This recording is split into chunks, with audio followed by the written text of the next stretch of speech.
Dans le dossier du sang contaminé à présent, la décision hier de la Cour de justice de la République n'a pas fini de susciter des réactions.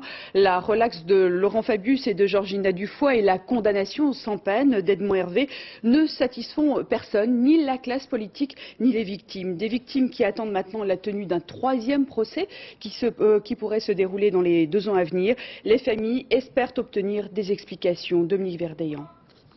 Hier après-midi, les 2 associations de transfusés d'hémophiles avouaient se tourner vers le prochain procès, celui qui jugera les médecins et les conseillers ministériels. Nous avons l'intention, je crois, ferme de travailler ensemble parce qu'il serait dommage que dans une procédure aussi difficile avec en face des mis en examen puissants et très souvent solidaires, on l'a vu lors du procès des ministres, nous ne puissions pas, nous victimes, essayer de présenter un front relativement commun, en tout cas au niveau des associations.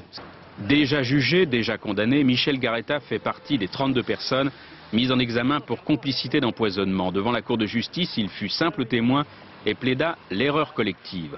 Autre accusé condamné en 1993, Jacques Roux, ancien directeur général de la santé, indigné par la tenue d'un 3e procès.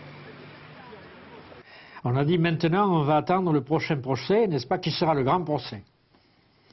À mon avis, ce ne sera pas le plus grand que les autres. Et je crois que ni la justice, ni le pouvoir politique ne gagneront et ne gagneront en autorité et en crédibilité en continuant à faire comme ça les choses par petits morceaux.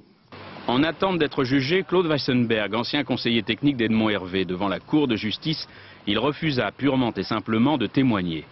Actuel PDG de Renault, Louis Schweitzer, à l'époque des faits, il était le directeur de cabinet de Laurent Fabius. François Gros, ancien conseiller technique de Laurent Fabius, à la barre, il avait dédouané l'ancien Premier ministre. J'ai bien entendu que l'action du Premier ministre a permis une décision rapide et donc un processus décisionnel où on n'a pas perdu de temps. Et je pense vraiment que la même appréciation ne manquera pas d'être donnée pour le professeur François Gros. Ce 3e dossier n'est toujours pas clos et compte tenu des délais de procédure, le procès ne devrait pas avoir lieu avant la fin de l'an 2000.